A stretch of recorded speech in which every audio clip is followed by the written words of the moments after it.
We're going to talk about the Tom Andrews return, and the amount that you can do right now depends on how you prepared for this meeting. So the first thing is, if you downloaded and printed out the intake sheet, you'll want to have that in front of you, along with something that writes, preferably something that writes in an ink color that's not black, so it shows up very easily on the intake sheet.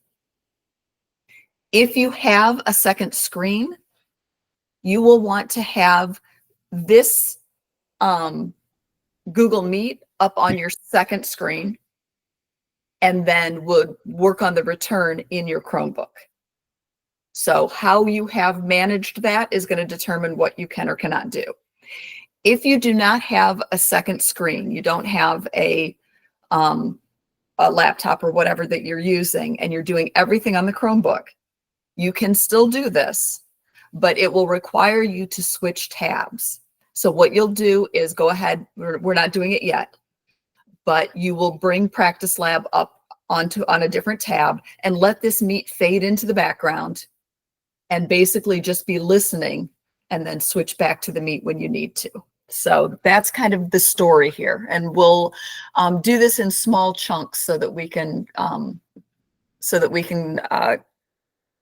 stop and answer questions as we go. So we're going to start with this Tom Andrews return.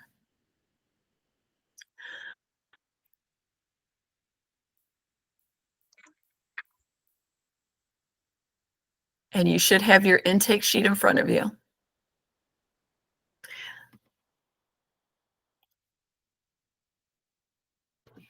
And what we're going to look at, first of all, we are not going deep into tax law today. We're talking about the process of getting some of this information out of Tom Andrews and getting it into the Practice Lab. We'll talk more generally about these topics on Monday. Today, we're just pretty much going to tell you how to get them into the computer. So we're going to talk about his filing status, which is single. Filing status is an important topic, and it's one that we spend a fair amount of time on. But because it is so complicated, we actually push it back a day and, get you in and get you doing some things, because we could spend a lot of time being wound around the axle on filing status. So just take our word for it. Tom Andrews is single. We'll look at wages, interest, and unemployment. Again, not so generally, just specifically how it applies to this return. We'll actually look at a couple of adjustments, the IRA deduction and the student loan interest. We'll look at the standard deduction for him. Take our word for it, he is not itemizing. And also a credit that he receives, which is the retirement savings credit. So as we go through this interview with Tom Andrews, make notes on your intake sheet. And because I do not have an intake sheet, I might be working from memory here. So let me just pull one up real quick. There we go. When you're writing on the intake sheet, you can write on the intake sheet anywhere, but on pages 2 and 3, there is specifically a gray area off to the right that is intended for your comments. So that's one of the reasons you don't want to use a black pen to write in that gray area. So in the interview, if you took a look at the Andrews return, did you notice that the address on the interview sheet does not match his driver's license? That's one of the things you'll be looking at as you look at people's information. So we don't just stop there. We ask Tom, but why are these different? And he tells you that the intake sheet is correct.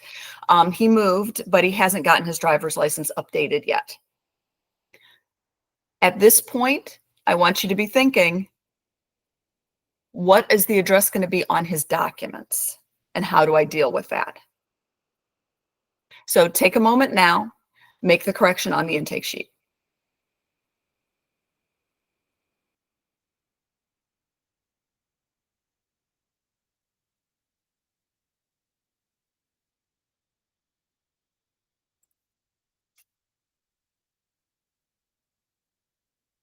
At the bottom of the first page, it asks to list the names of everyone who lived with you last year. And so he listed his brother. As the counselor, we need to determine, is this person a dependent of Tom? So we ask Tom some questions. Who pays the expenses? Does your brother depend on you to cover his expenses? How much money does he make? And Tom says, oh, no. We're roommates. He has his own job. He pays all his own expenses. I pay mine all expenses. And he does pay me money, but it's for his share of the rent. One of the things that people will almost immediately say to you is, oh, shouldn't I have put him on there? You should have put him on here. Thank you for listing him. The only way we know to ask the question is if you put him on there. Now that we've asked the question, we understand he's not a dependent, and we're going to write off on the gray, not a dependent, pays his own expenses. Go ahead and make whatever notes you need to make next to Scott.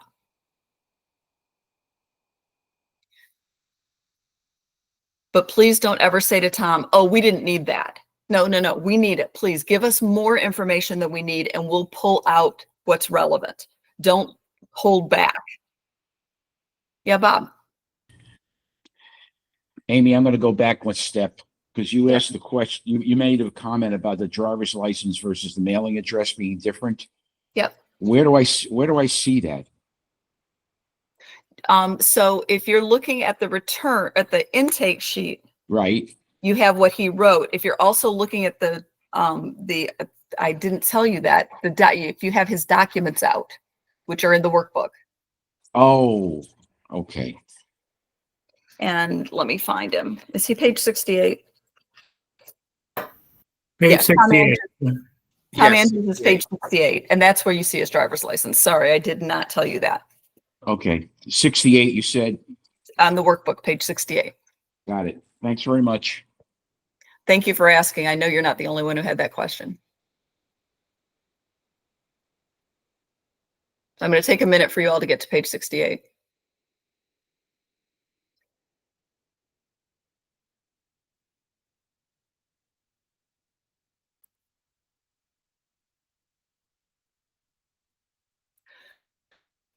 On his intake sheet, Tom checked the unemployment box, but if you look in his documents, there's no 1099-G. There's nothing to say that he received unemployment.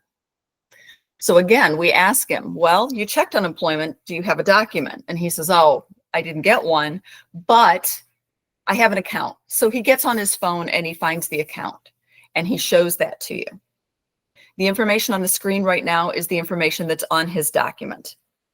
So it has the address, the EIN, and the amount that he received. Take that note, and then in a minute, I'm going to talk about documents on his phone.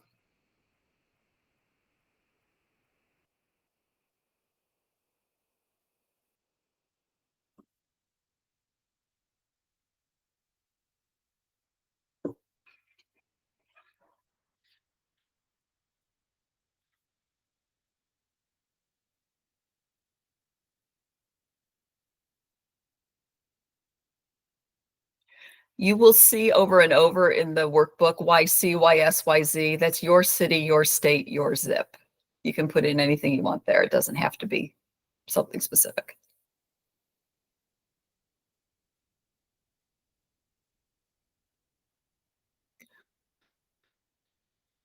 More and more, and especially with younger taxpayers, we have people coming in with documents on their phone. And they show us the document on their phone and we say, leave it up. You're going to need to show it to the quality reviewer as well. And that's fine. It is a legitimate way to give you a document. But to be fair, some of them, the writing is super tiny and it's difficult. If someone wants me to show me something like interest statement that's very simple, or even a very simple W-2, I'll read it off the phone. But if they've got a broker statement, I'm not reading it off the phone. So there is a fix for that, and we'll talk about it later. But just be aware that the phone is a legitimate way for you to look at a document, but there is an option to get a document that you can actually print out. And it is not, is not as easy as telling them just to print it on our printer, because they can't do that. So there's a process, and we'll talk about that later.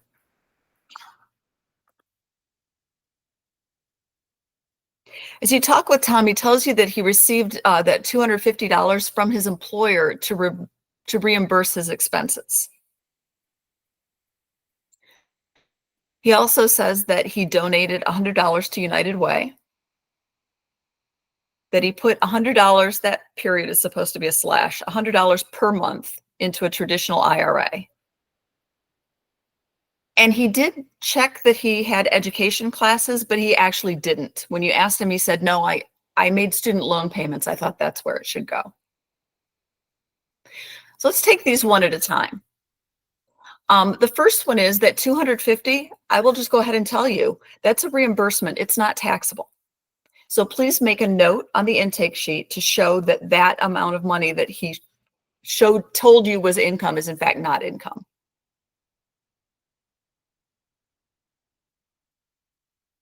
Where he said he made charitable contributions, you can mark his $100 contribution. But in the back of your mind, you're thinking, I don't think he's itemizing, so it probably doesn't matter, but I'm going to make the note anyway.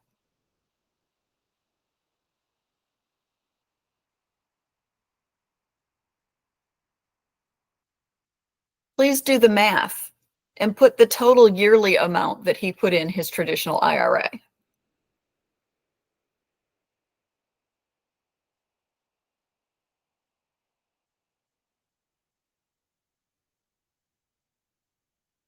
At the time that I write that down, I would be saying, okay, you put $100 a month. That's $1,200 for the year. Is that correct? Just verify that he did in fact do it every month and didn't, oh, I didn't start till March. In his case, he did it every month, $100 a month for all of 2024. And then make the correction on the education classes. It's not a yes, it's a no.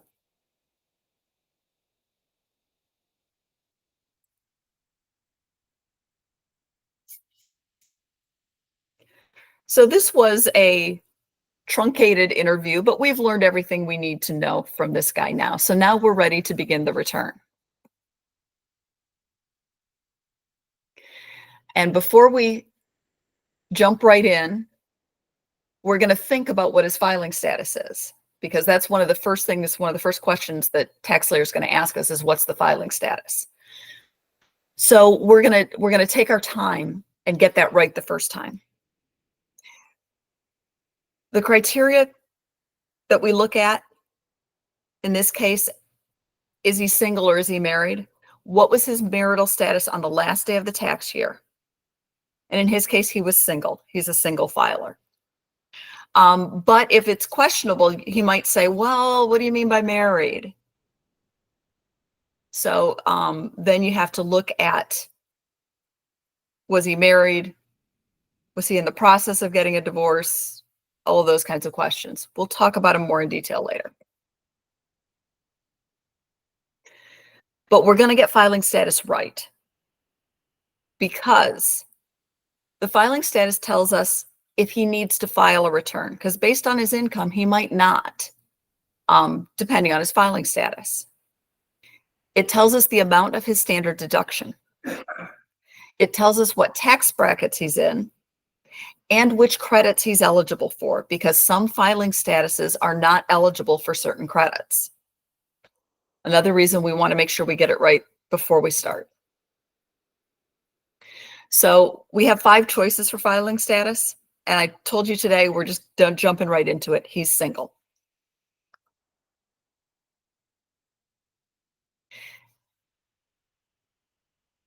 He is not married as of December 31st, or he is legally separated. So his filing status is single.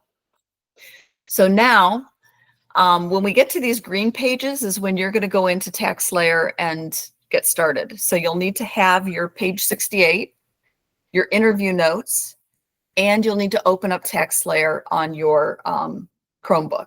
So if you are using only the Chromebook, please open a new tab so you don't lose the meat.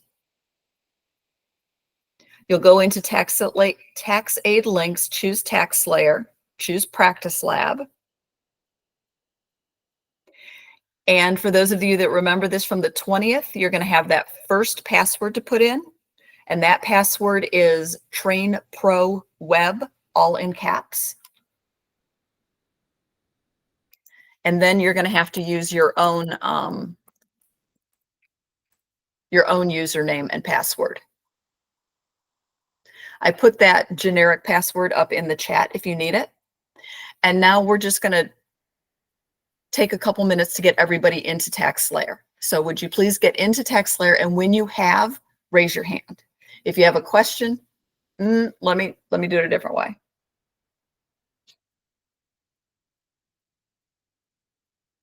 Michelle, is that a question, or are you in TaxSlayer? No, I'm just in TaxSlayer. Okay. When you're in TaxSlayer, raise your hand. If you have a question, put it in the chat.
Okay, so someone is in as Chidombwe, and I don't remember who that is. So can you tell me your first name?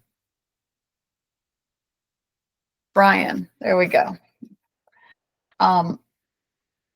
Brian, you weren't here on the 20th, so you have not been into the Practice Lab yet. So yes, you need to create a new account, and it will take a minute for you to do that.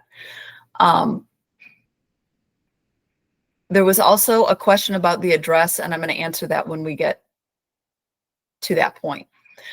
Right now, I'm showing 8 people that are into TaxSlayer, which means there are probably another half dozen that are not. So when you get into TaxSlayer, please raise your hand.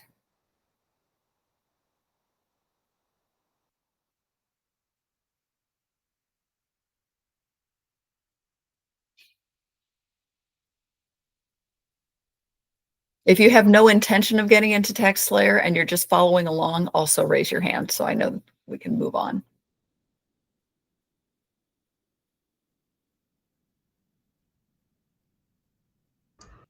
All right, Amy, there's a question about which address to use. Yeah, I'm going to wait till we get there. Okay. Thank you.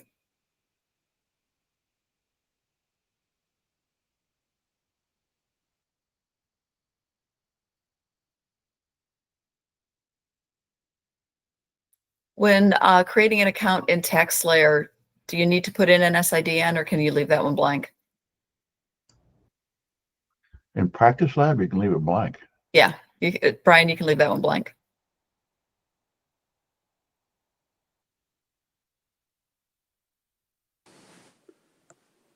It's telling me my passcode is invalid. I don't know who that was. Len Weiner.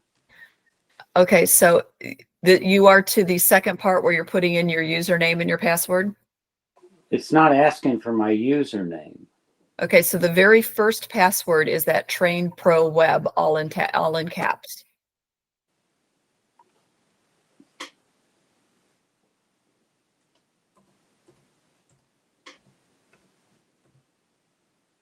Train Pro Web. Yep.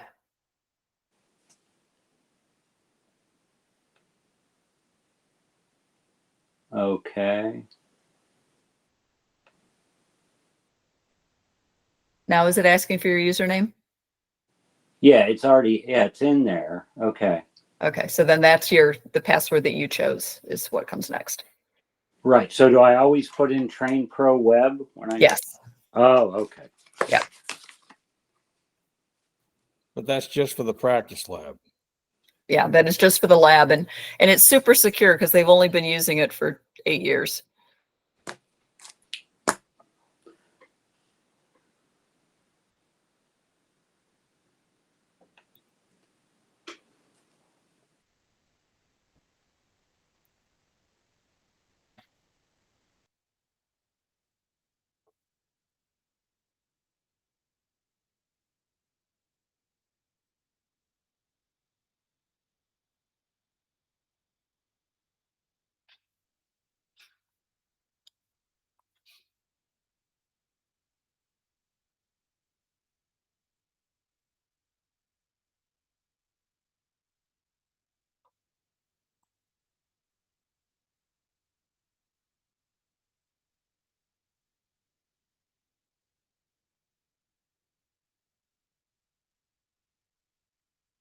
Okay, I think we've got most of our new people on. I'm going to go ahead and lower all of your hands.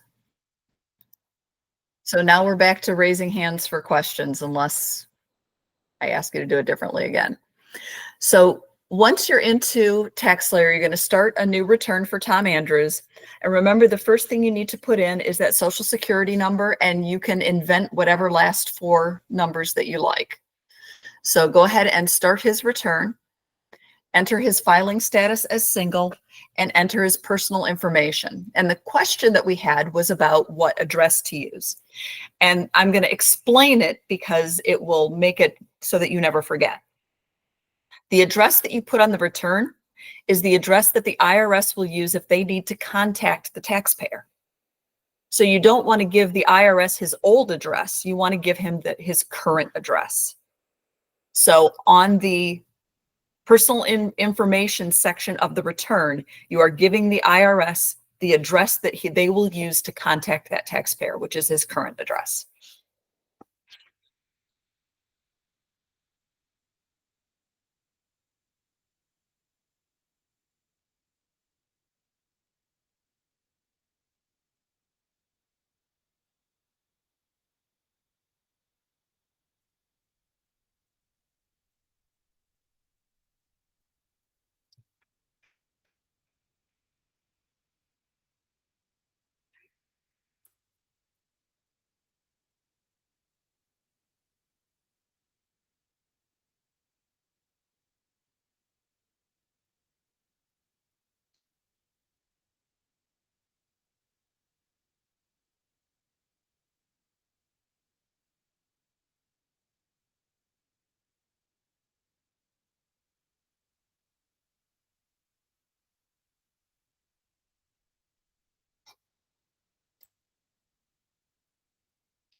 Raise your hand if you are not ready for me to move on.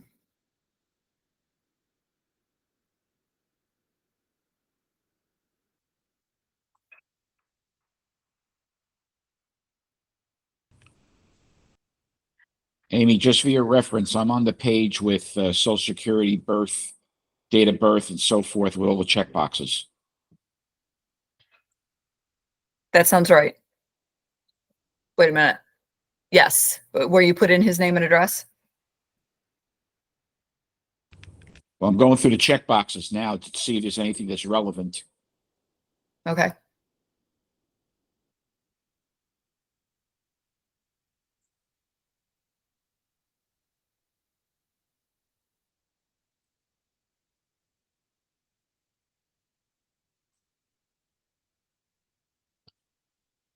So just to check if I could, so I should check the box that says he wants to contribute $3 to the presidential fund. Does it say that on his intake sheet? Yes. Then yes.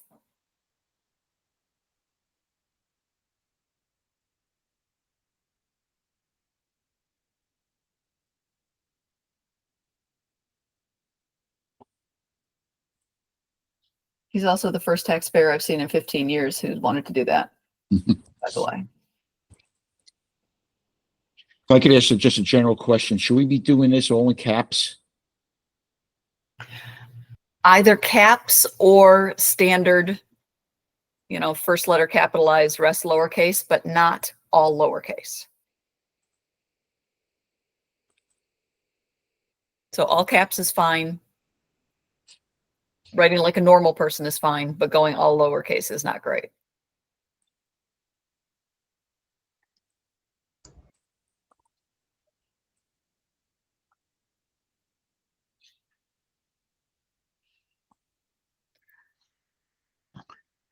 Amy, I'm going to make a comment about Practice Lab here.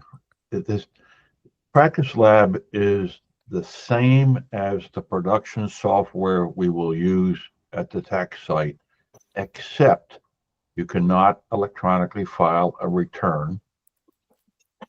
And it only has current and last year as options for preparing returns. But otherwise, it is exactly identical. So what you practice here will be what you'll see at the site. And I guess the other change is we use 00 as the middle two digits. That's the other thing that's different, because they are never in a real Social Security or ITIN number. Okay, I lowered everyone's hands again. So once again, if you're not ready to move on, can you raise your hand?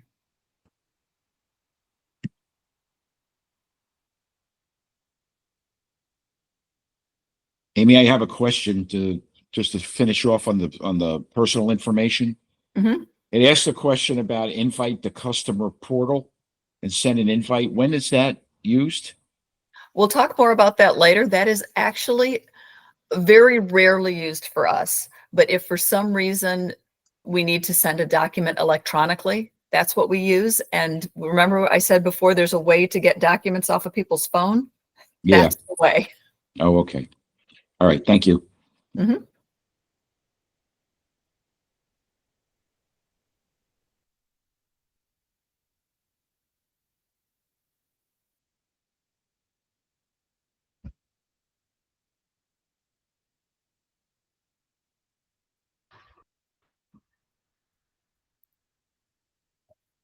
Okay, we're going to move on to his income, which the first thing he has is wages. Wages are earned income and they're reported on Form W-2, which is what he brought for us from Mark Tectonics. And you're going to find that notation of the W-2 on the interview sheet on page 2, where it asks, I think it asks how many jobs you had. It used to ask how many W-2s you have. And this is what his W-2 looks like. So what you're going to see is that at the top is his Social Security number. And underneath that is the employer identification number. That's a number you will need to enter. It shows his wages and his withholding. And then you can see boxes 3, 4, 5, and 6. Those are all just going to fill in for you once you get going. Double check and make sure the numbers match what's on there, but it's usually fine. You'll see it also shows his address. And in this case, it is the incorrect address, that 12 Macon Way. You can see in box 12A, there is a code DD and an amount, $4,300. If you look on the back of his W-2, you can see what code DD is for. You could look in the 4012 to see the codes, but I will tell you it's his healthcare paid by his employer. And then at the bottom is that whole line of state information. Because PA is not in TaxSlayer yet, we're ignoring that. So don't bother putting that in. The other thing there is, and you can see it's in blue, it's circled here, is the tax year. Always double check the tax year on the documents. People do get confused and they bring us last year's by accident. Just make sure that you've got the correct year. And here we have our box 12 code, which is that employer-sponsored health coverage in his case. I'm not going to spend a ton of time with this. I'm just going to point out that, oh, look, there are out-of-scope codes that can happen in box 12. So if you see a code that you don't know what it is, you should probably check and make sure it's in scope. So the next thing you're going to do is go ahead and enter that W-2. Now we've got I'm not going to say a problem. We have a situation, which is when you pull up that W-2, when you start the new W-2, it's going to pre-fill information from his personal information that you already filled out. And it's not going to match the W-2. In this case, we always want the W-2 that goes into TaxSlayer to match the W-2 in front of you. So you're going to need to change his address on the W-2. The one on the personal information sheet is the one that tells the IRS where he lives now. The one on the W-2 is the one that tells the IRS what was the address when he worked there. So we're going to match what's on the W-2 in front of you and what's on the W-2 in TaxSlayer. So you see where it says method 1, there are different ways to get to the forms we need. And this is method 1. You're never going to hear me say method 1, 2, and 3 ever again after today. On your TaxSlayer on the left-hand side, choose income, and then it will bring up a number of items. Click the one that says wages and salaries. Go ahead and do that right now.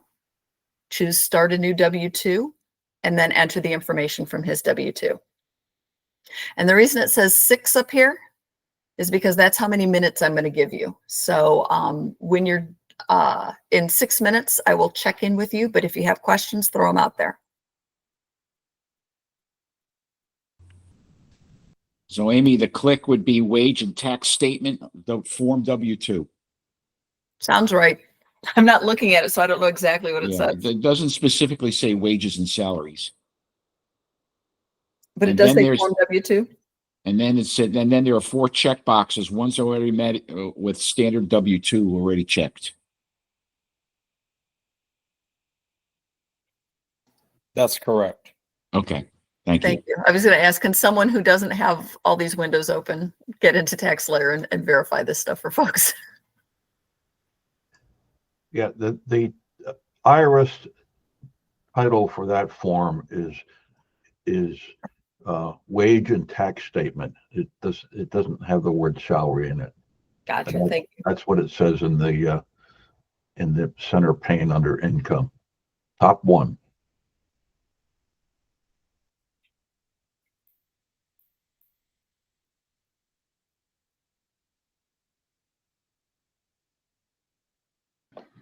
Susan, you have a question? Yeah, can you pop up that W-2 again? I'm not sure where I'm getting it on the computer. Page 69 of your workbook, but yes, I will put it up. Oh, I see it. I'm sorry. My bad. Okay.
Okay, please raise your hand if you're not ready to move on.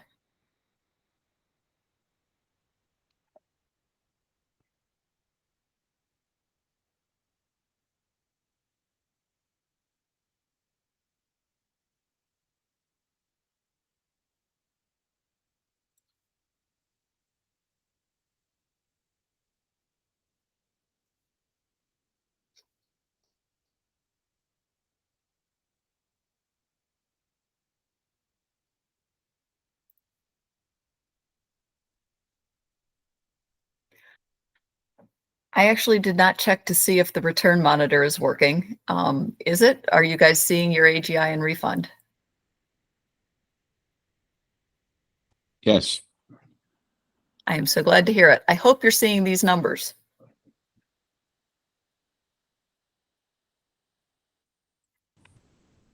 Yes. Even better.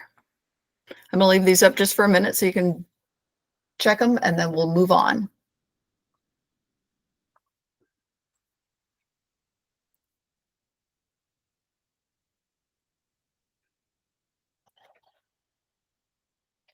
So our friend Tom also has interest income. Interest income is not earned income. Remember we said that the wages was? I'm going to back up because Tony says he's not seeing. Tony, can you unmute and tell me when you say you're not seeing the refund, does that mean you don't see the monitor at all? Or does it mean that you have the wrong refund number? No, I have the AGI and then the federal taxes, but I don't see the refund. Those are the only two numbers I see. Interesting. So if you want to check your refund, but you are not seeing the refund monitor, one thing you can do is adjust your screen to see if you can make it a little bigger, because it might be that the monitor just can't fit. But the other thing you can do is on the left-hand side where it says, where you click to get to the W-2, where it says federal and deductions and all of that. Yeah. All the way down there, there's one called summary print. If you choose summary print, Yeah. it will show you the first page of the 1040. And then underneath it'll say 1, 2, 3, 4, 5, 6, 7, 8. Choose 2 to get to the second page, and that will tell you what your refund is.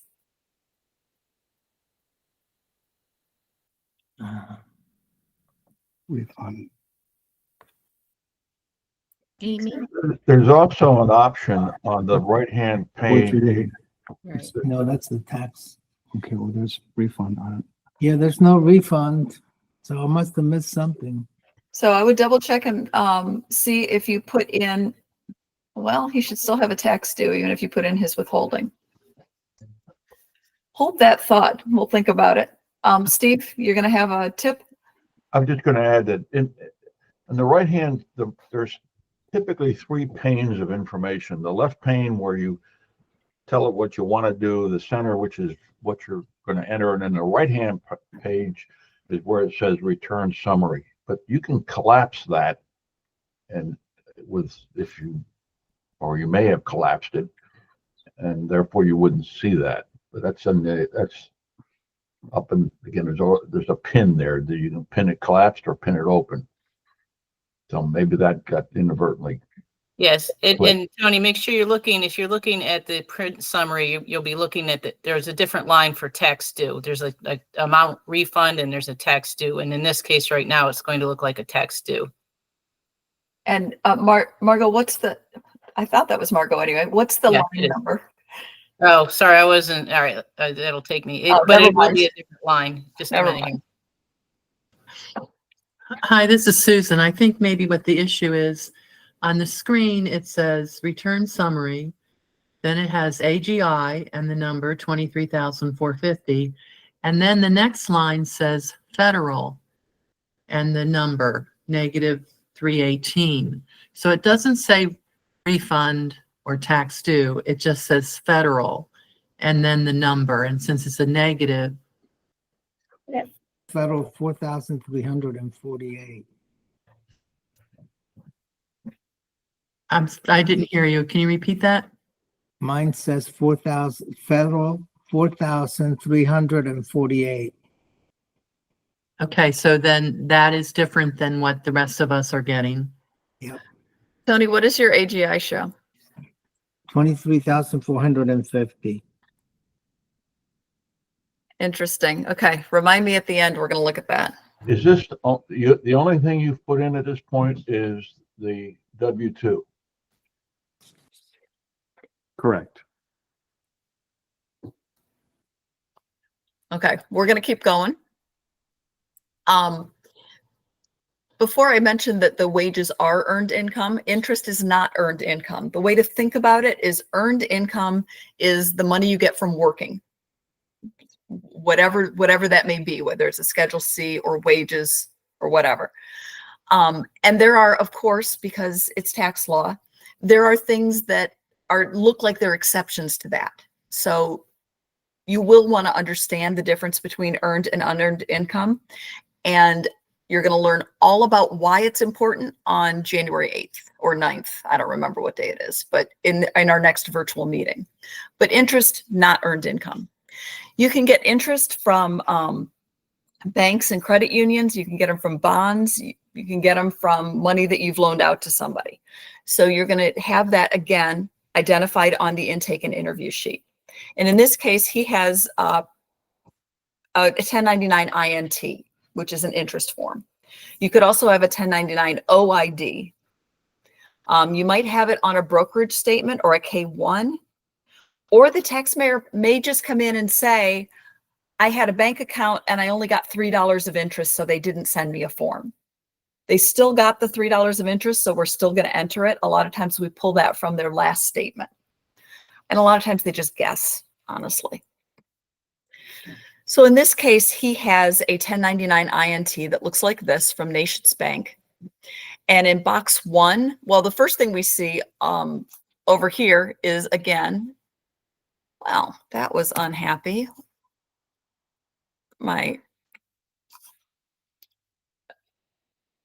There we go.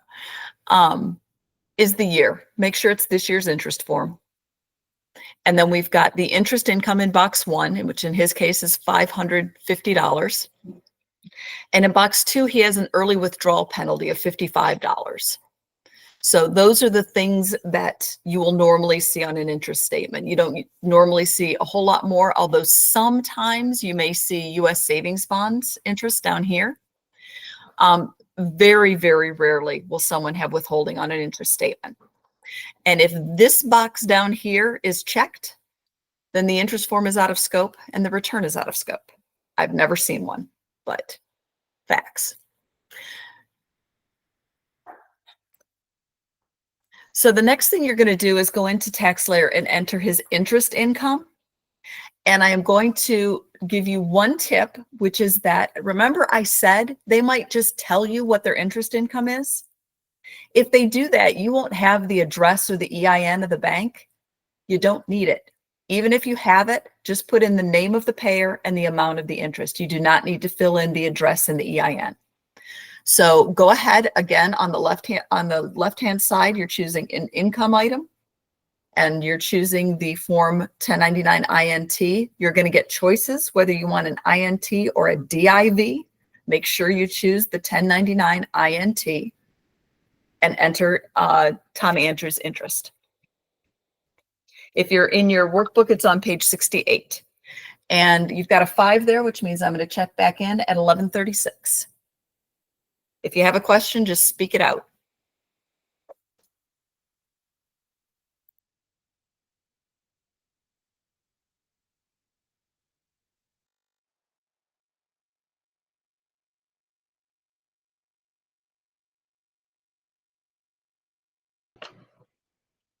Hi, Amy.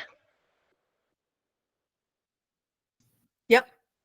If I'm on the tax summary page and I have the menu on the left-hand side, but how do I get back to start entering again? So you can click income on the, I'm trying to remember exactly what it says. On the left-hand side, you're just You going have to go to click there. federal section first. There you go, federal. Section? Okay. Thank you, Okay, Jim. that's good. Thank you. Okay, great. Tony, I'm glad you're fixed. Good job.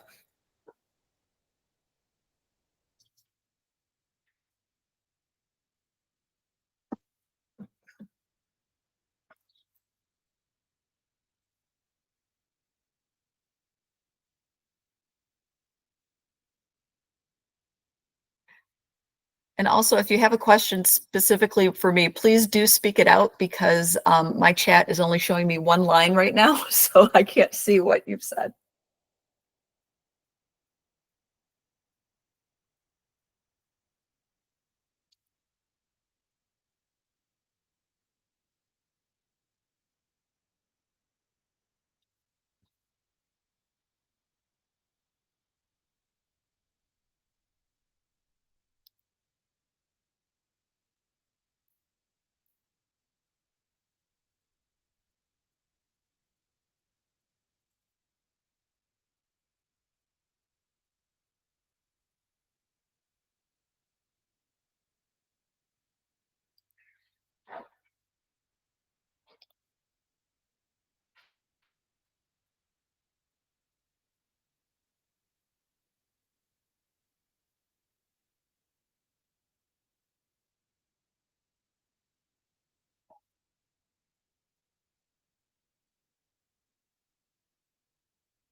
Okay, I've put up the AGI and refund after the interest is added.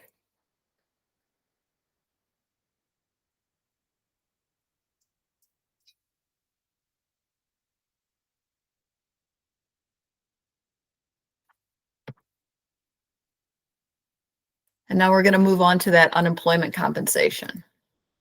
Unemployment compensation is unearned income. It is taxable, although it's not always taxable at the state level. People get it based on federal or state laws, and you will find the intake part of that on page 2 of the intake sheet. If he had the form, it would look like this, but remember, he didn't have the form, so you had to make note of it. And it shows in box, well, again, the year, and then in box 1, the unemployment compensation. And then box 4 is any federal income tax withheld. Those are usually the only 2 that you'll see filled in. And generally, the federal income tax withheld will be at 10%.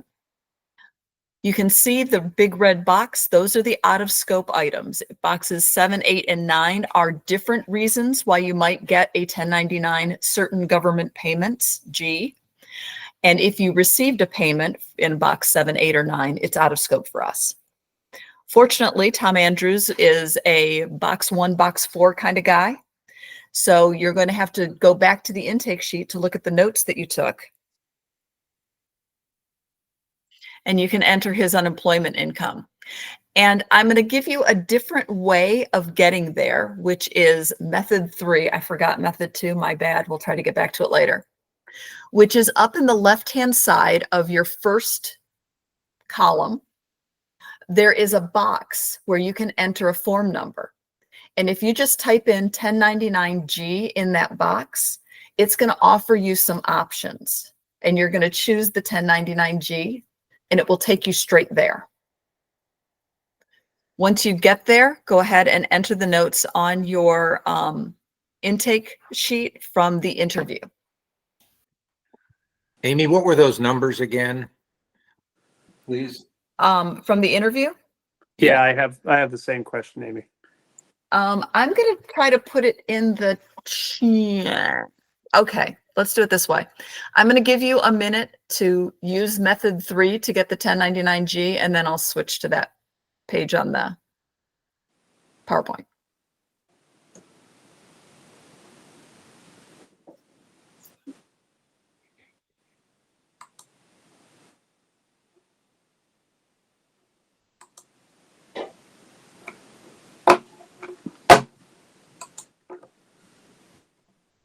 If anyone's struggling with method 3, shout out because I'm about to get rid of this page.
So I can see, Amy, that this entry screen is acting really squirrely.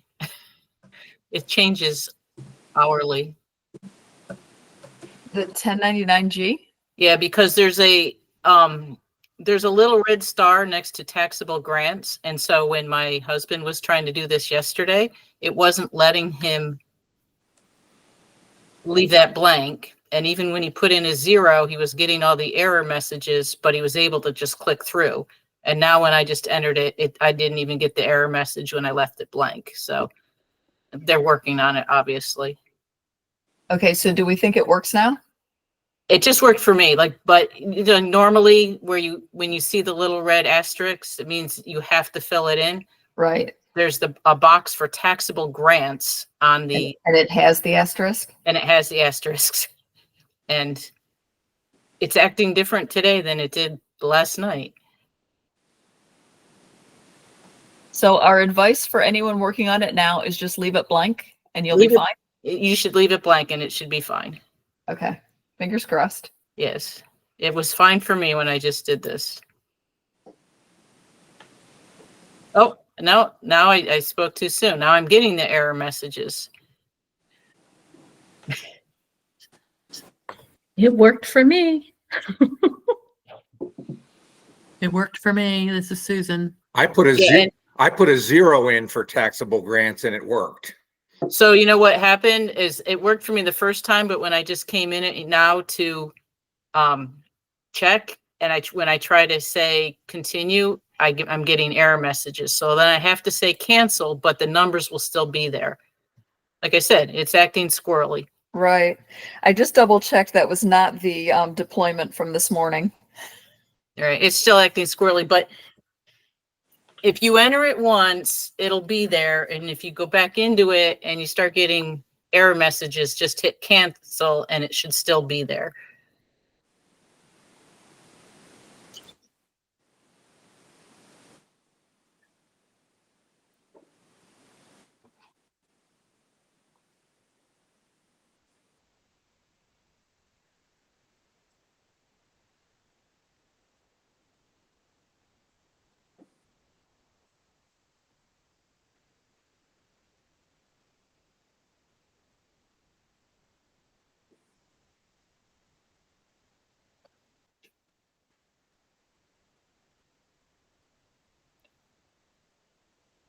So in light of all that, if anyone is having a problem, please raise your hand.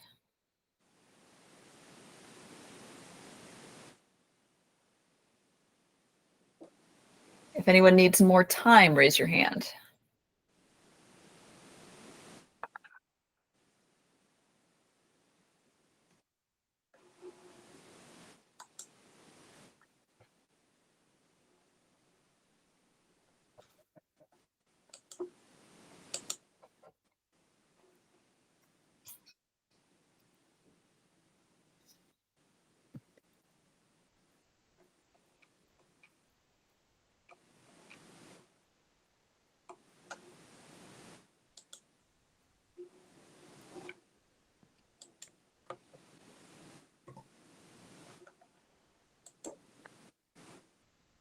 You just passed method 2.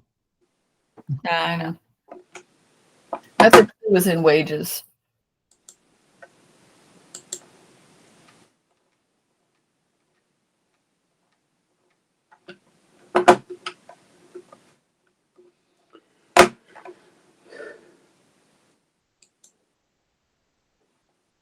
Oh, that's what we did. Okay.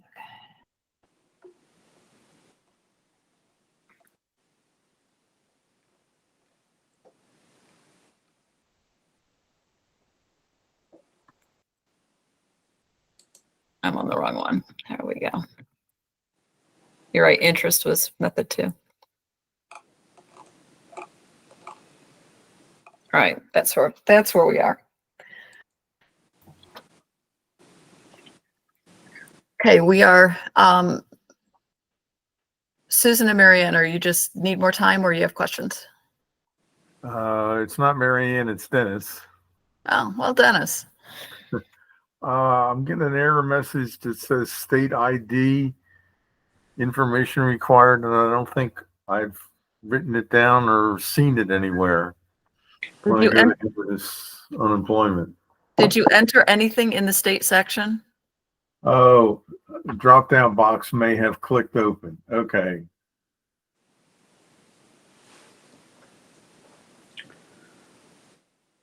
Susan, question? Sorry, I just had to step away for a minute. We got a delivery. So I'm just working on the unemployment income page. And is the Okay. information on the printout sheet or is it in the book? It was part of the interview information that I gave you when we talked about Tom Adams earlier, so it should be on the intake sheet. Okay. Okay. Just go ahead. Zoom ahead. I'll be doing it. Yep. Okay.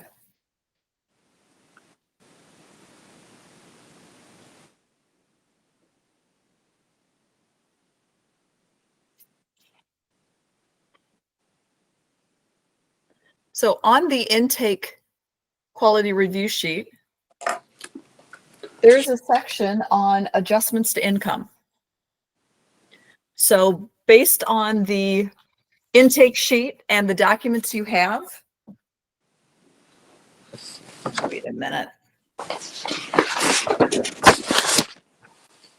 I think this is a change from last year, and I'm not sure I am happy with this question. So let me think for about just a moment.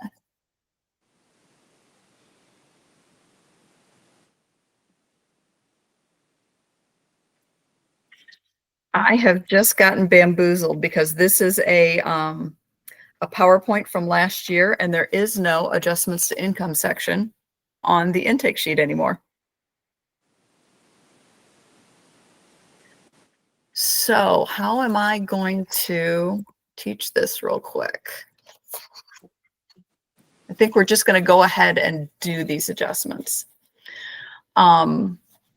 One of the things that he has, remember, is those IRA contributions that he made every month.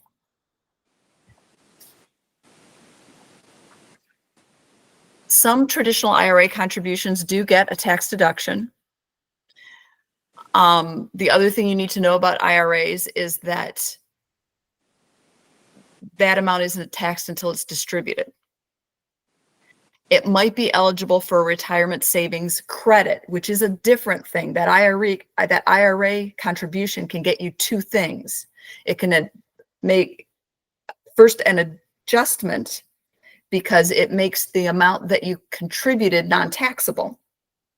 And then also, yay, you made a retirement savings contribution. You can also get a credit. By the way, I'm sorry you can't see me with my camera off using my hands to describe this. I'm sure it's very helpful. If they have made Roth contributions, those are not going to be deductible contributions. So we're not going to do that with a Roth, only with a traditional IRA. So Amy, don't go, remember that if they make contributions to a Roth, they still might qualify for the retirement savings credit. So you really should still enter it. right, but that's not going to be a tax deduction. Correct. Right, but I think it gets entered in the same place. Yeah, on the same page. I think No, so. I think it's entered on the 8880. Oh, which is the retirement savings one. Anywho, let's do the IRA contribution because he did a traditional IRA.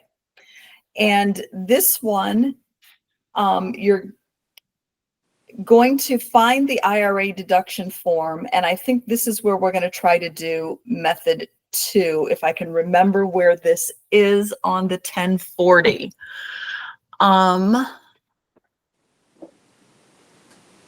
Who knew that I was going to need all of these things today? 1040 form. I think it's in Schedule 1 adjustments. If you go, Jim, are you there? You mean in part or entirely? Are- Yes, can you- I'm here. If you go to Schedule 1 adjustments, can you click directly to the retirement savings credit on that? I'm actually not in, I'm not in tax layer. Yeah. All right, new plan. We're going to use the form finder that you did before, which is up to the left at the top where you typed in the thing, and you're just going to type in IRA. And you're going to see a bunch of forms show up, and the one that you're going to pick is the one that says IRA deduction.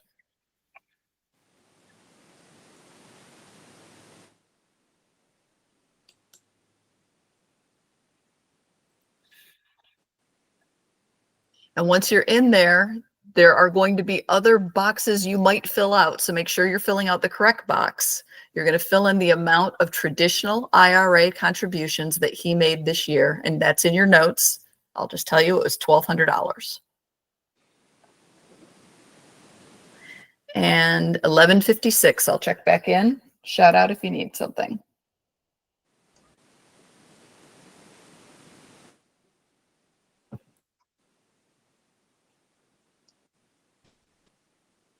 Sorry, Amy, I may have misheard you. Did you say 1200, but it was really 1156?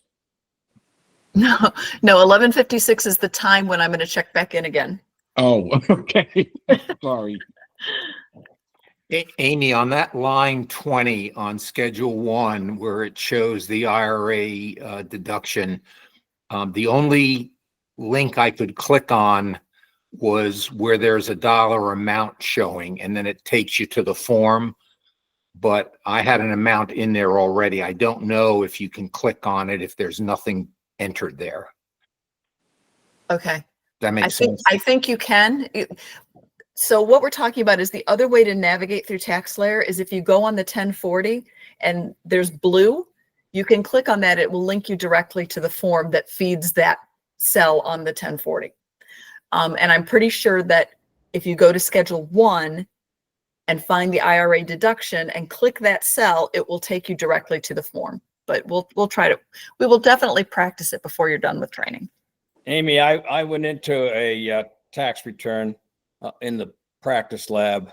And if you go to a summary print, and I think it's page 4 of the summary print, Line that's the 20. adjustment section, which is Schedule 1 Part 2.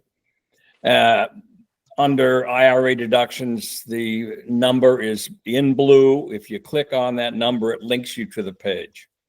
There we go. So it does work. If I could just have explained it more clearly at the beginning, you all could have done that, but now you'll have to wait for another day. Yeah, you have to go to the summary print and find the Schedule 1 adjustment section, which I think is Part 2 of Schedule 1. Yep, that is correct. I'm going to add to hopefully not confuse people, but when you go to the summary print, you will see Form 1040, page 1, 2, 3, 4, 5, 6, 7, and 8. 1 and 2 are page 1 and page 2 of the 1040. 3 and 4 are 1 and 2 of the Schedule 1, 5 and 6, Schedule 2, and 7 and 8, Schedule 3. So that's how you navigate to those schedules in TaxSlayer on this page. Right, and any field where the numerical expectation is in blue will link you to the input screen in TaxSlayer. Jim, I am writing down the words numerical expectation right now so that I can use them again later. That's a euphemism for I don't know where I am.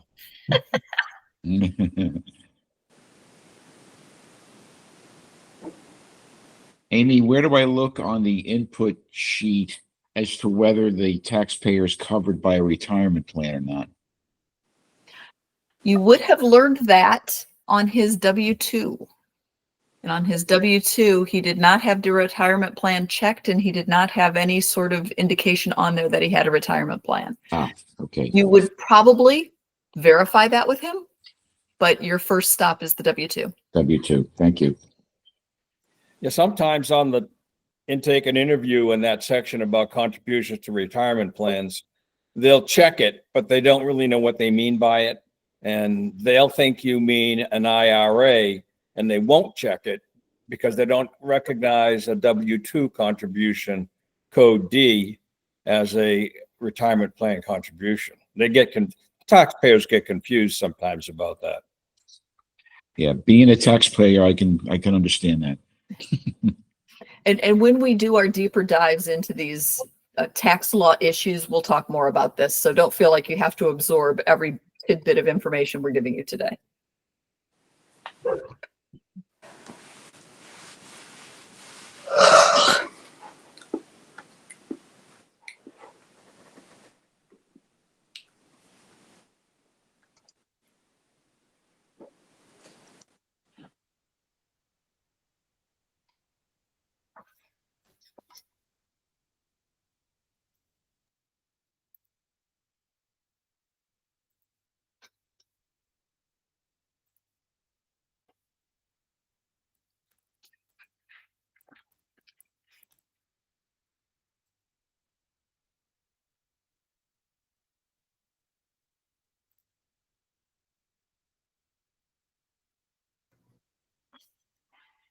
Amy, this is Diane. Hey. Hi. So I guess I'm missing something, but the simplest way to get to that form is under the federal section, go down to deductions. And when you open that up, you'll see adjustments. We're teaching all the ways. Oh, okay. I missed that way. That was the one I used, but I didn't hear you talk about that one. Okay. That's the one we did for the W-2. Okay. Well, the IRA deduction is the last one under adjustments.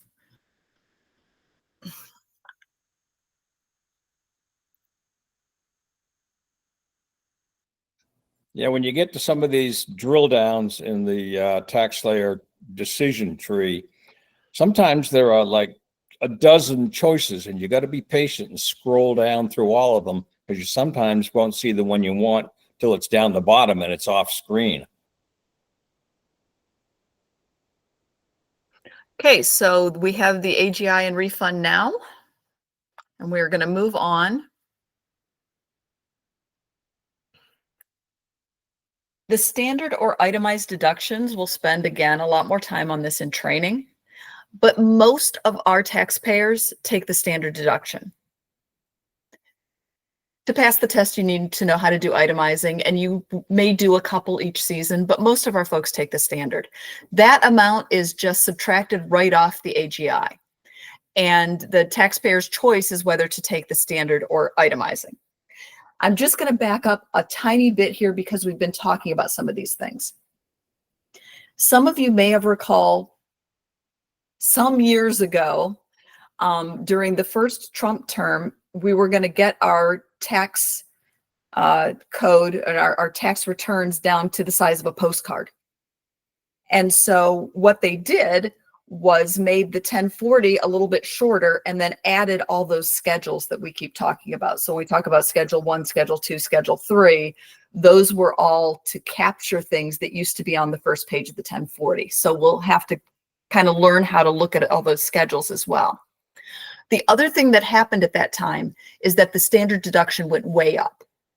And at that point, most of the people that we had that were itemizing were much better off taking the standard deduction. And that's kind of where we are now, is still most people are taking the standard deduction. It's a fixed number. It's based on your filing status, your age, whether or not you're blind, and whether or not you're a dependent.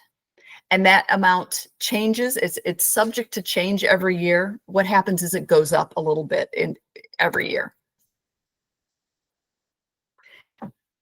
So we did see that Tom Andrews had charitable contributions, and he made charitable contributions to the United Way. So the question is, do we need to make an entry because he told us that information? And I'm not going to belabor it. The answer is no. He's not itemizing. We don't need to enter it. So yes, we're happy to have the information, but what we will tell him is, thank you for bringing that in. Based on the other things on your return, you will not need to itemize, so we won't be entering this. But at another time, if you have more itemizable items, we may use your charitable contributions. So please continue to bring them and let us check each year. He also had, and you don't have to do anything to get the standard deduction to come up. That's just going to happen. So the next thing he does have is student loan interest. So you can enter his student loan interest payments. Whoop, there we go. And you will find that on page 69. Right now it is noon. So I'm going to give you, I don't know, 10 minutes to do this. As soon as you've got, because it's quick, as soon as you've gotten it in, take a break and we'll come back at 12:10.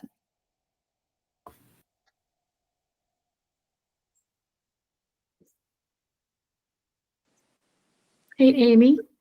Yep. For the unemployment income, what did you have as the unemployment comp and the federal tax withheld?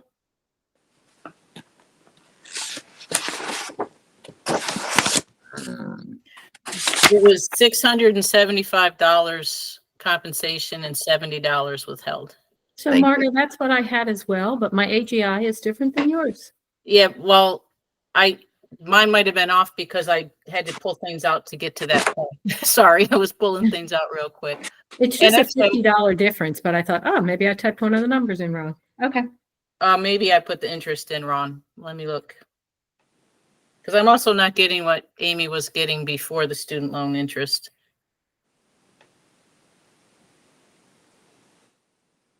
So then to Susan, I would say I had, where did I write my number down? Where is the student loan interest on page 69? I don't have anything. It's the bottom form on page 69. Form 1098E. Okay.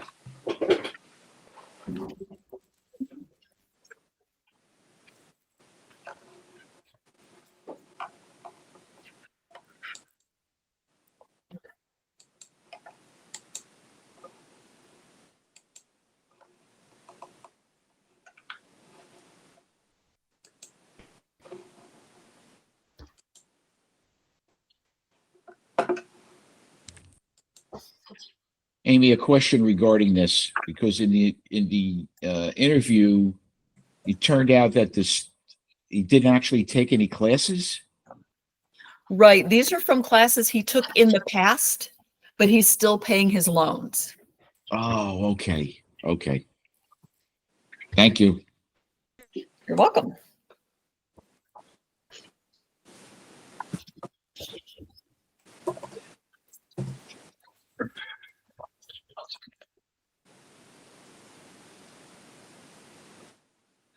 All right, Kathy, I said you had 24,620 for the AGI, which is $50 off. Right. So maybe I missed something in the interview because I came in late, but interest income was 550.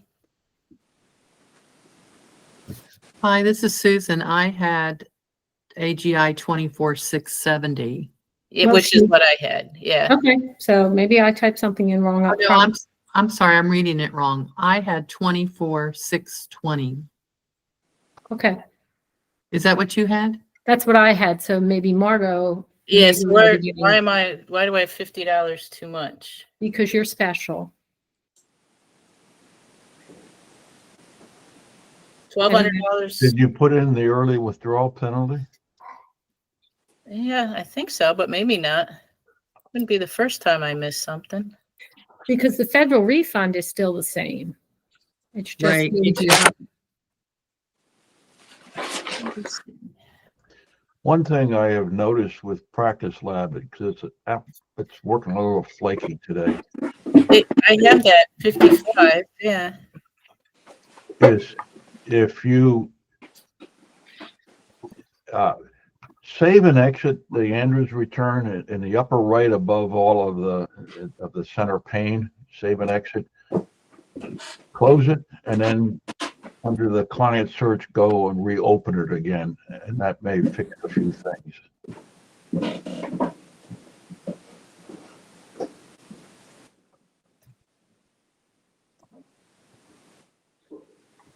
All right, let's try it.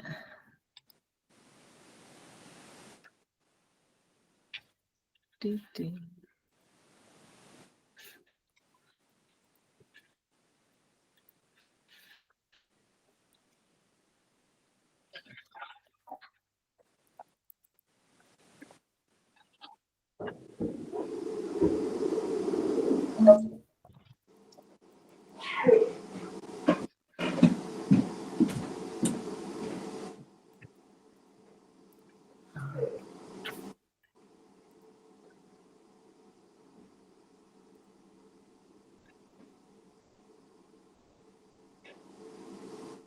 I think that helped me because I had numbers that were way off after the IRA entry, and now I don't remember the exact numbers, but I'm getting a lot closer. So thank you. That was a good tip.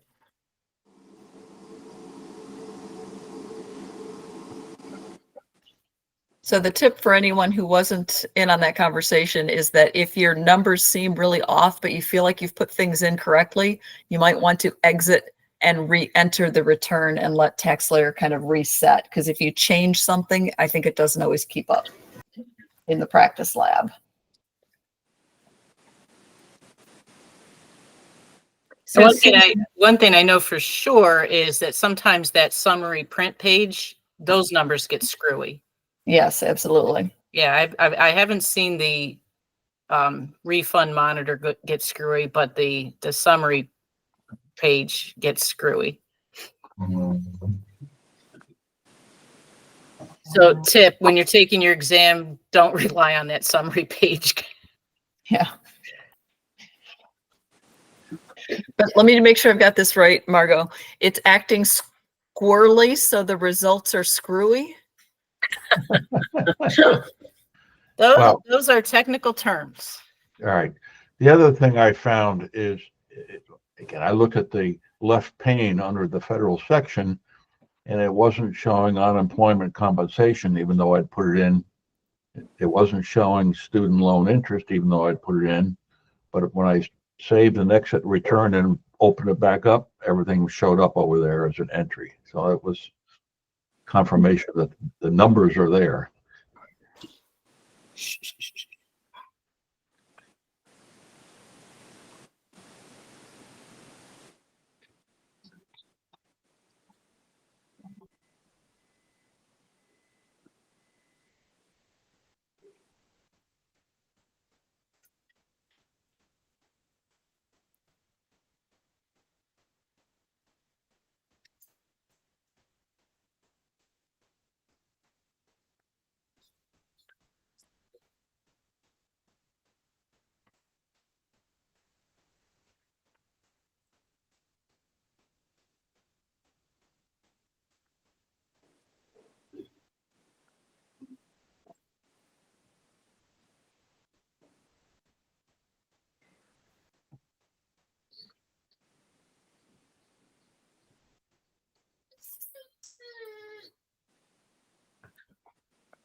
Hi, Amy.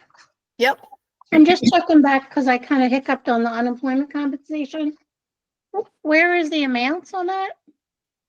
On the, They were from the interview, so you should have written them on your intake sheet. If you did not, the amounts were I haven't- 675 and 70. okay, because I wrote down the employer reimbursement, the United Way donation. It's 675 and 70. Yes. Okay, I missed that one. Thank you. Yep. All right.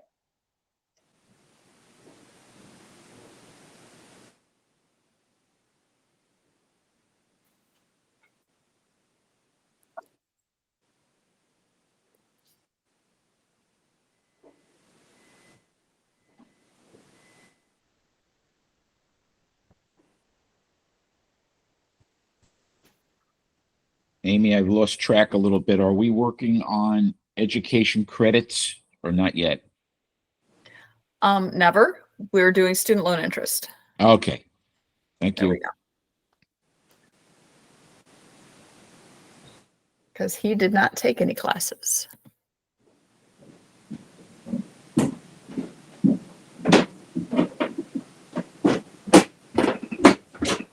Amy,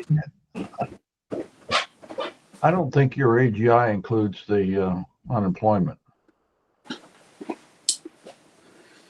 I would agree. I agree. Oops. Should be We just- 22,870. Yes, we just quality reviewed. We just demonstrated a quality review. That's what I got. Yeah, 22,870 and 412.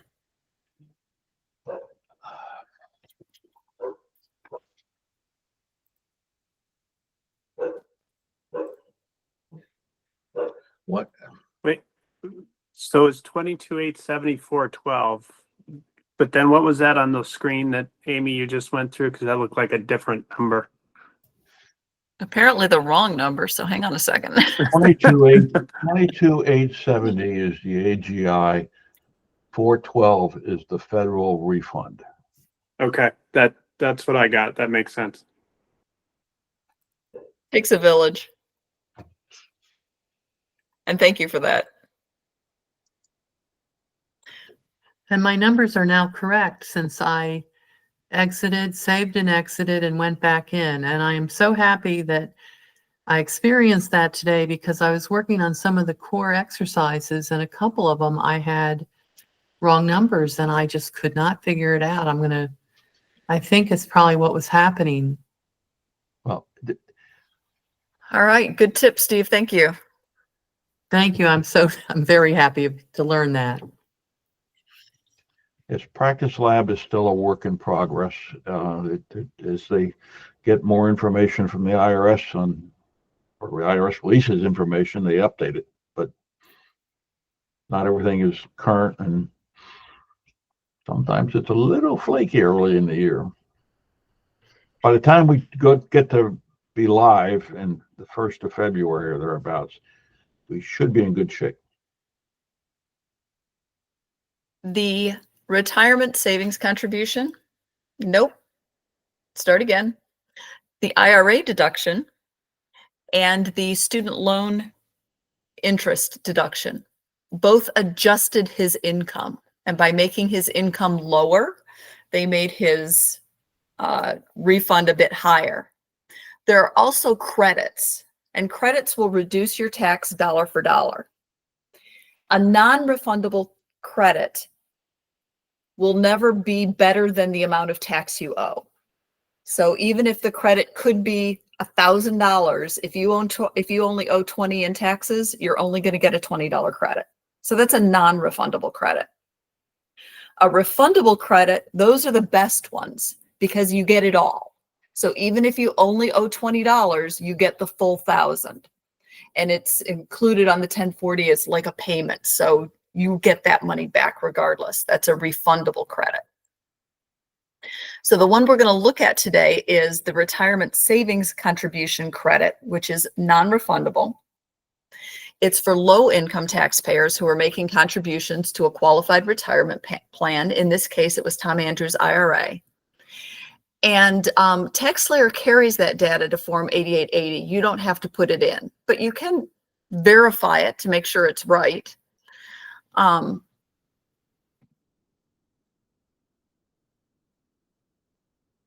It will also pull the 8880 from a W-2 if there are entries in box 12 that qualify. If they are in block 14 on the W-2, then you have to go deeper on that interview. Is it a voluntary contribution? And you will look more deeply to see if it qualifies for this credit. And then you have to make the entries on the 8880. We'll talk more about that in detail in training. So if they have a voluntary retirement contribution,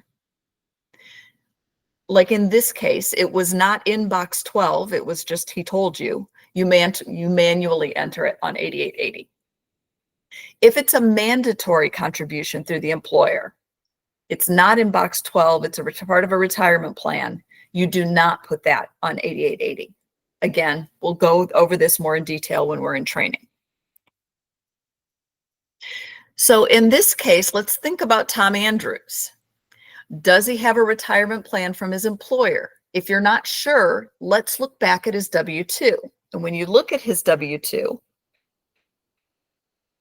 you see an entry in box 12, but we've already established that that entry is healthcare.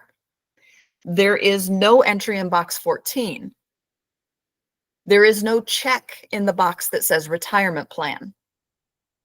So he did not have a retirement plan from his employer. But he did make those IRA contributions that you entered. That gave him the IRA deduction and that retirement savings contribution credit. So please go to the summary print.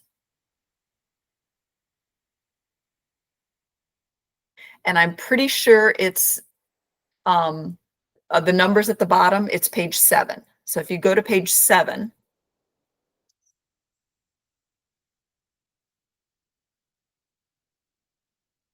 why isn't this a slideshow? Because I didn't make it a slideshow. Sorry about that.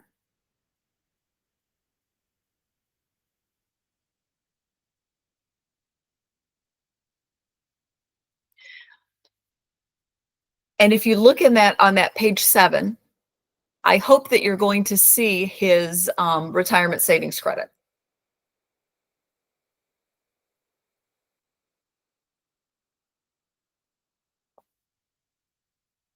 While you're on the summary print, you can look at these other items. You can look at his income. You should see his wages, his interest, and his unemployment on page 1.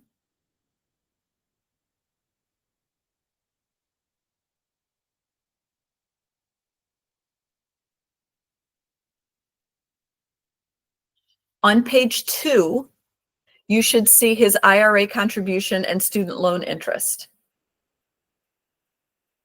And they are actually added together because they're coming from Schedule 1, page 2.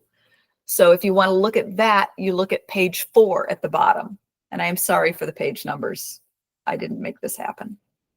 3, yes, page 4.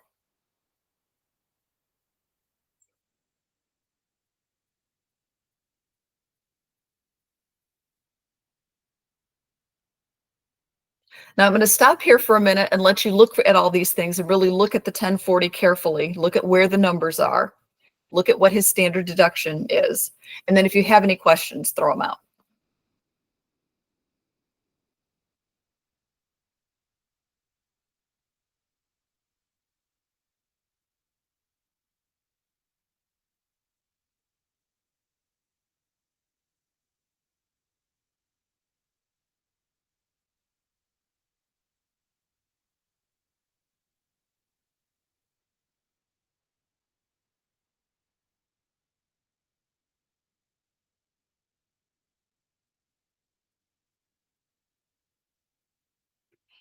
I'm not hearing any questions, so I'm going to go on.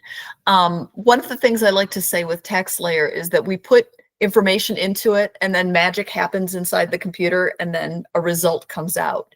And you'll see that some of the items on that 1040 are things you did not put in. You did not put in the standard deduction. Magic. It just happened.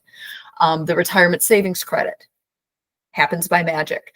It's important that you understand what are the things that are happening below the surface that you don't actually put your fingers on. So those are two of the ones that happen by magic. So congratulations, you have completed your first tax-aid tax return.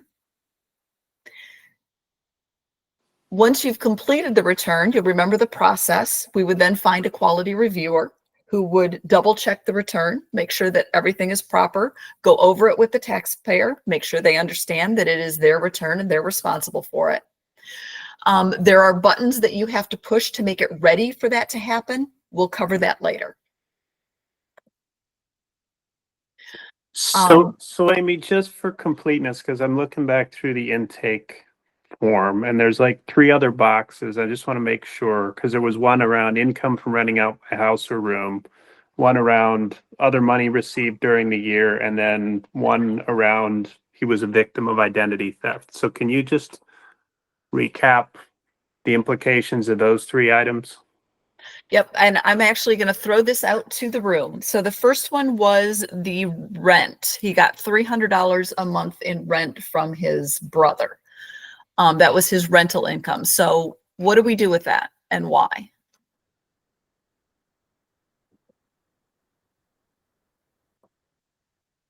Anyone who is not an instructor can just shout out the answer.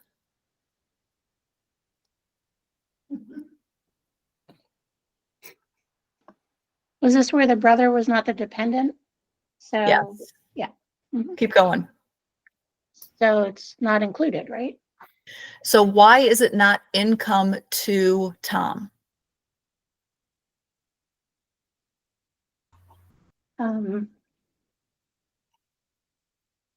Because they're just sharing the rental expense. Their share, yeah. Bingo.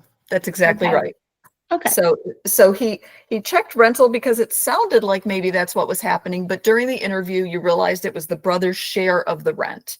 So it's not income to Tom and it does not go on the return. The second one was, I've already forgotten.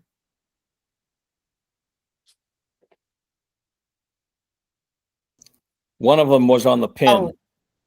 Okay, so before we get to the pin, I was trying to skip that one for today.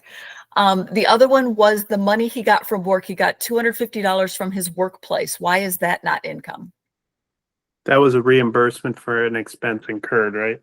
That was a reimbursement. So reimbursements aren't income. So we've made a note, not income, all good. The last one was about his victim of identity theft. And we are going to talk about that in detail in training. We're going to kind of skip it today. But the really short version is that if someone has been a victim of identity theft, they might get it's called an IP PIN, which is an identity protection PIN from the IRS, which is a number that we have to enter in order to electronically file that return. And even if he's paper filing, he still needs the number because that's the one that verifies that it's his return and someone else is not filing fraudulently using his information.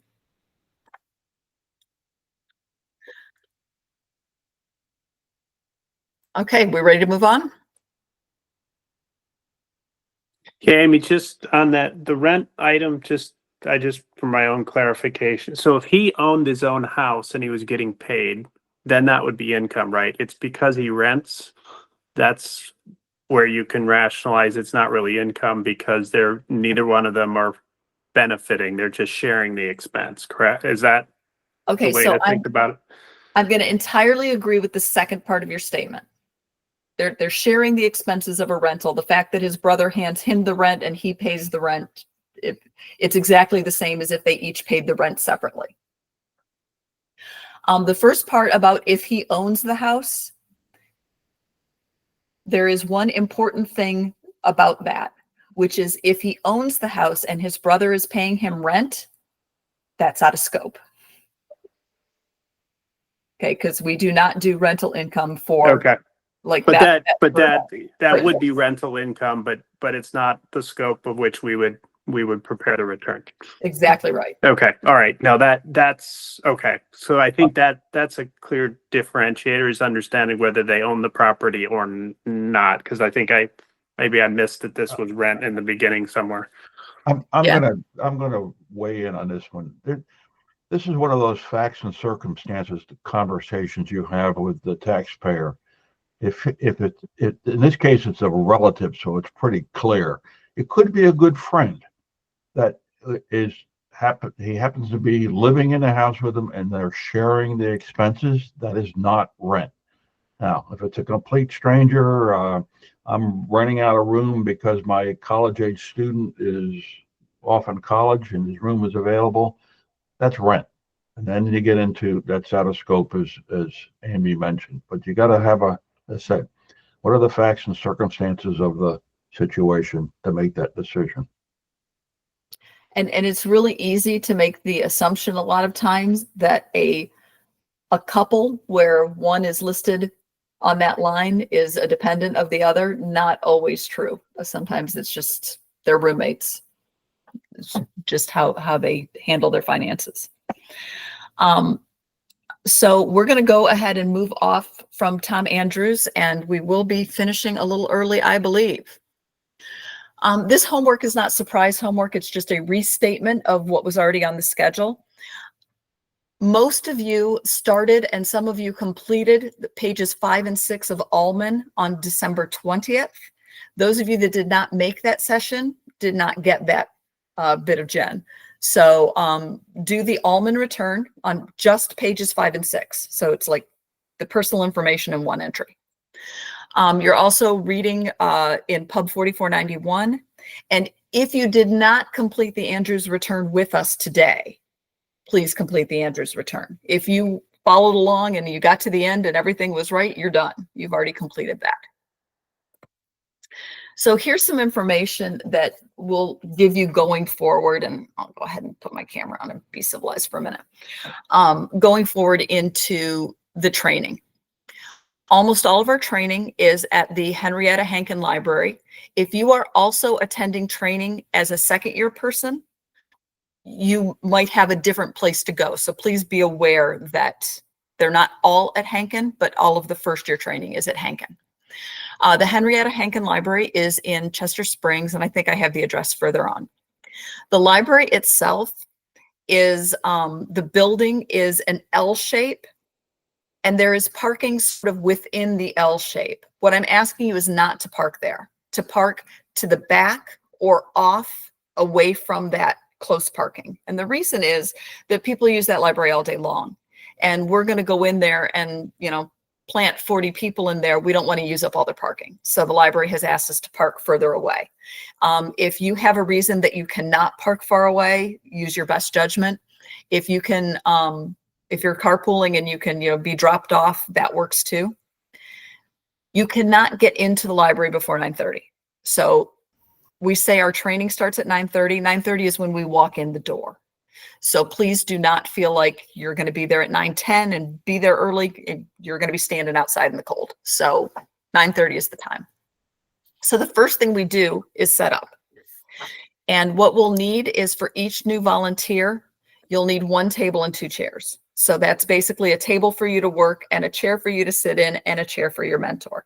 So we will all work together to get that set up. And every day is different. Some days there are tables and chairs out. Some days we have to pull them out of the closet. Some days we have to break down at the end. Other days we leave things up. It's up to the library. So we just play that by ear. So we will set up. After we're set up, then we're going to ask you to check in. And the reason that we do that is because we can't set up or we can't check you in until we have a place to sit down with a table. We're going to just be making sure that we know who's there. And then additionally, if you were not here on the 20th, that's when we will give you a Chromebook and your folder with all your information. So that's going to be the plan at the beginning of the day. For lunch, we usually take an hour lunch, sometimes a little longer, because it's usually a working lunch. So what will normally happen is we'll get to a certain part where we'll say, okay, we're going to come back at 1:15 and here's the return to have completed by then. And then we're wandering around to help if you need help with the return and you're eating and you're working, and it's just like real life.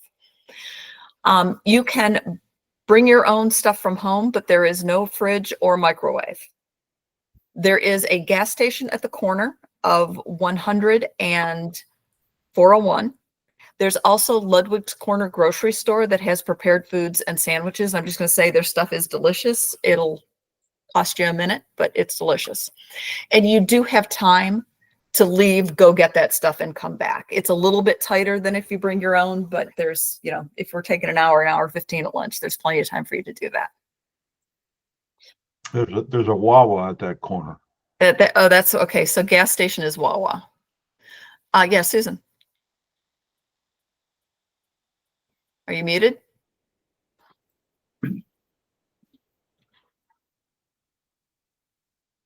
Susan, are you going to talk to us? Susan, you're on mute. Sorry. If the weather's cold, just to caution you that the floor on that library can be cold. So just make sure you've got some nice thick socks or boots or something. That room can get chilly. Things to bring with you. Bring your workbook, your folder with all the stuff in it. Remember, it had your name tag in it from the 20th. Those of you that are coming in for the first time will get the folder. Bring your Chromebook fully charged. Bring the cord in case we need it, but we're hoping to get through on the charge because the cord management and people tripping, not what we want to deal with. Bring your mobile phone. You're going to need that to get in sometimes. The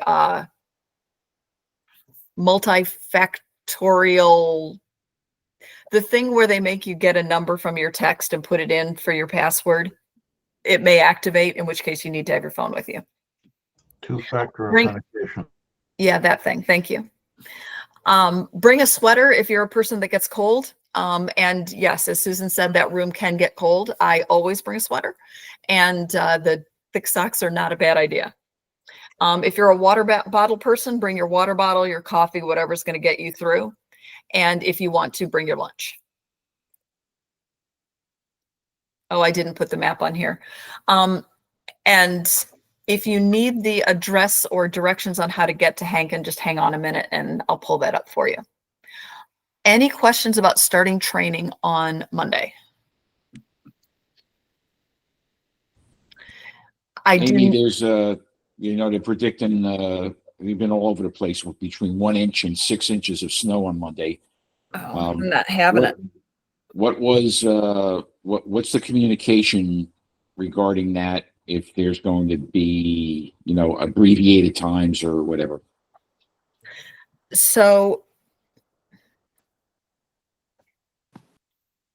Owen J. Roberts, is that the right school district? It'll be on the library website. Yeah. Okay, so here's what we're going to do. I believe that if Owen J. Roberts goes on, then the library will also either be delayed or canceled. We will not delay. If school is delayed, if the library delays opening, we will cancel. So there's that. I will try to get an email out. I'm just going to say I haven't been super excited with the quality of my contact list. I feel like I leave people off. So please do double check with the library website. At about 7 o'clock on Monday morning, I will frantically decide whether or not we can do this virtual or not. And what I'm thinking is we'll talk about it. The training team will talk about it. We have often done the, you know, where we have to switch over to virtual and it's fine, but it's really hard to do on the first day, particularly those of you that don't have Chromebooks. So we may push that back and do a virtual day later to make up. Let me think about it. I would prefer just to deny that there's going to be any snow. I'm not having it. So the weather will be perfect. Well, I was going to say, Amy, would it make sense just to try and decide it in advance, and then you can send out a communication that says in preparation, if we cancel in person, then here's the plan, we're going, and here's what you do, or we're not going? That would be a great idea if I had time to meet with people and make a plan. And Okay. so- Got it. Okay. So while that might happen before the end of the weekend, I'm not certain it is because there's a lot of other things going on. So I'm just going to make a couple of quick announcements that do not apply to everybody. Sorry, but just getting the word out. If you are a local coordinator and you're planning to attend tomorrow, that's great. But if you would like to invite your shift coordinator, whether you're coming or not, you are absolutely welcome to invite your shift coordinator to come to the LC meeting tomorrow. Oh, last thing. If this is a hot button for anybody, I would just like to find out now. I woke up this morning sneezing. If I wake up on Monday morning sneezing and that's all I'm doing, I'm coming in, but I'm wearing one of these. These are masks. These are masks. There we go. And I will have them with me. If you are sneezing or coughing, I will ask you if you should be there. If you say, yes, this is allergies, or yes, I don't have any other symptoms, I'm going to hand you a mask and ask you to wear it. If you cannot do that, then stay home. Nobody wants to get sick. Ain't nobody have time for that. So I'm going to be a little bit of hard ass about the masking if people are symptomatic. If you're not, yeah, you're fine. But if you're not feeling well, please don't come. We will figure out a way for you to make it up. And the other part of this is, remember I told you about that shared folder. If you ever have to miss a day, what we covered is going to be in that shared folder. So you are able to independently pick up on the stuff that we worked on. It's always better if you can come to the training. Even today, you saw how many questions we're able to answer on the fly. But if you're sick or you just can't be there or you have another commitment, you have another commitment. We'll deal with it. That is everything that I have. So training team, does anybody have anything they want to throw in here?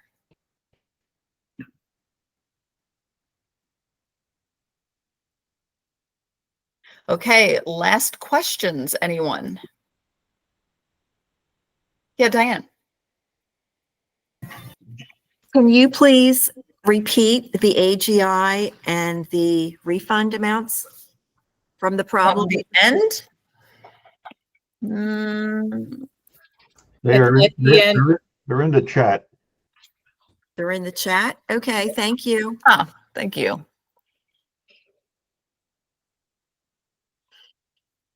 Susan Carey. Susan. Sorry, I'm just doubling back to the unemployment. The FEIN number or the federal ID, we don't put that in, right? On the unemployment compensation page? I think it might be required. Yes, EIN is entered. Okay. Do we have an actual number for that, or are we just putting in? It was on the slide, Amy showed.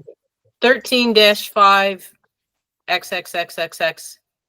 If you use all ones in places of the X, it will automatically populate the name and address for you. Sorry, I had to pop out for a minute on that one. Okay, thank you. Or you can use all zeros. That's another one that it's frequently. Oh, all zeros. Okay, great. Thanks a lot. Right. I see several different numbers in that chat, like The last one at the very end. Yeah, at the very top.